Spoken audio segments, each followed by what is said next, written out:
Hello everyone, myself Lalita Priyanka Mullu and today I will be explaining hierarchical clustering.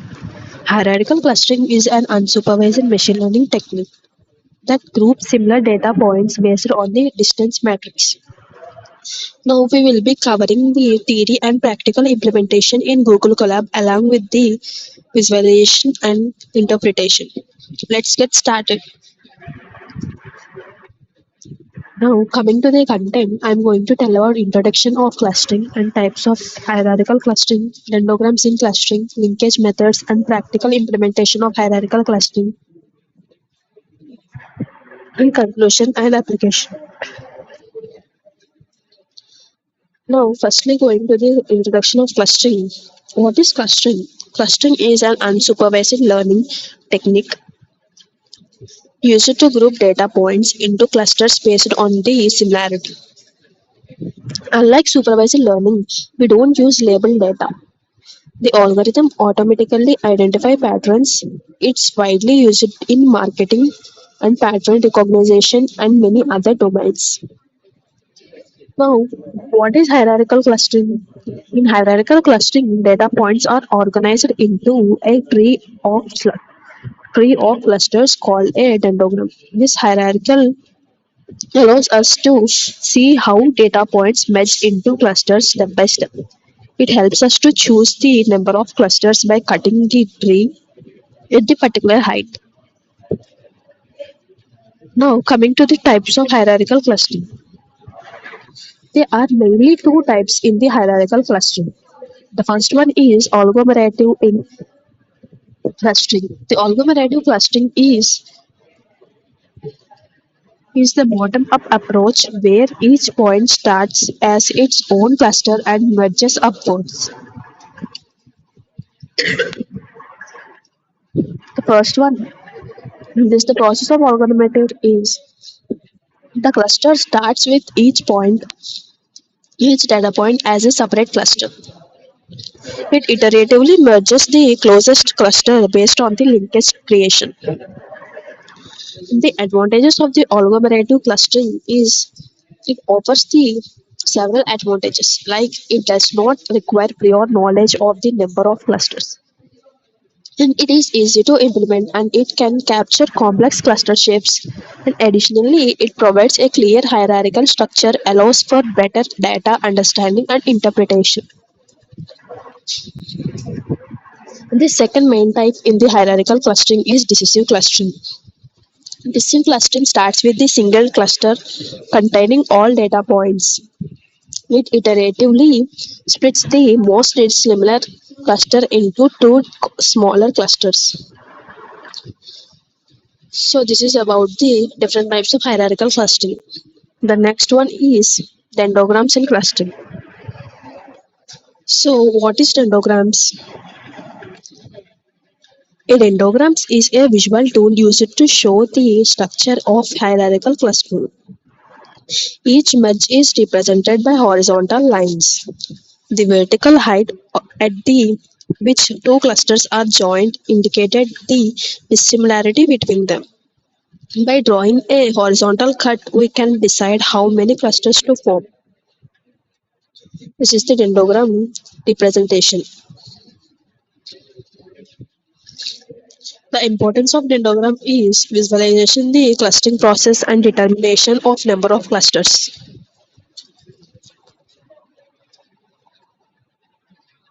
Now, coming to the linkage methods. Linkage methods are determine how the distance between the clusters are calculated. Common methods are single linkage, complete linkage, average linkage, and mode linkage. The single linkage is for closest points. The complete linkage is for further points. The average linkage is for mean distance. The mode linkage is for minimize the variance within clusters. Mainly, the mode linkage is often used. And coming to the next one is dataset which I have been using. This is the practical application of hierarchical clustering. Now, coming to the dataset which I have been used is We are basically use the classic iris dataset, which contains 150 flower samples, 150 flower samples with four features: sepal length, sepal width, petal length, and petal width.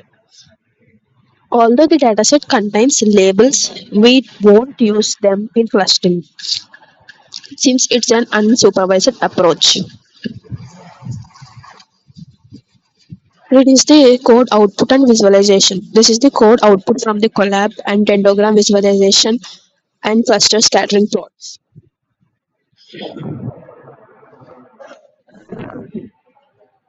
Now, coming to the conclusion, summary of key takeaways from hierarchical clustering. The hierarchical clustering effectively organizes data into meaningful structure, facilitating the identification of natural grouping. And the benefits of using dendrograms are they are visually represent hierarchical clustering results, facilitating the identification of natural group lines within the data. These are the applications of the hierarchical clustering: the market segmentation, social network analysis, and documentation classification. Thank you. Now, coming to the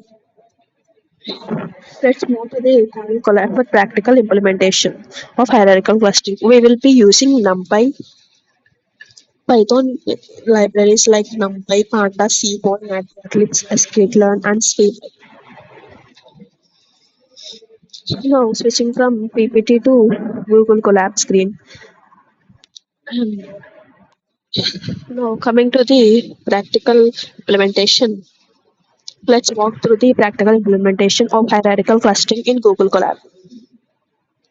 We will be using the Python along with libraries like NumPy, Panda, Seaborn, Matplotlib, and sklearn and SciPy. These are the multiple these are the multiple libraries which I have been used in this dataset. Now, coming to the dataset, I have been using Iris dataset from sklearn and it converts into the pandas data frame for easier data handling. We display the first few rows using the head. This is the dataset which I have been chosen for the particular project. And the feature scaling is since this clustering is distance based, we scale the feature using the standard scaler to normalize them. This avoids the bias from features with larger ranges. This is the data processing standards features and the plot dendrogram.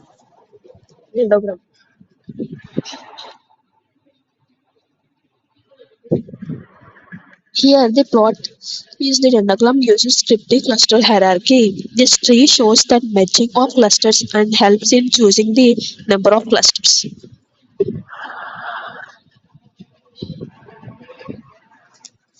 This is the output of the dendrogram hierarchy cluster. These are the clusters which have been separated from the particular code. Now, coming to the agglomerative clustering. We use agglomerative clustering from sklearn and set the number of clusters to 3 based on the dendrogram. After fitting the model, we add the predicted clusters labels to original data frame. Now coming to the visualizing clusters. Now we visualize the clusters using the scatter plot, which is scatter plot. We choose petal length versus petal width and color code the clusters. You can clearly see three distinct groups. These are match quite well the actual species of flowers, even though we didn't use labels. These are the different types of colors which I have been choosing: the blue, the red, and the green. And this is the compare with the actual labels. These are the different colors which have been taken inside the visual labels. Super simple and segmentation. This is the cluster evaluation which the result, the score will be implemented here. So, through this explanation, we covered the theory and practical implementation of hierarchical clustering. The dendrogram helps understand how clusters are formed, and the visualization makes it easy to interpret the results. This technique is widely used in biology, retail, document clustering, and customer segmentation. Thank you for watching. All resources are available online in further references.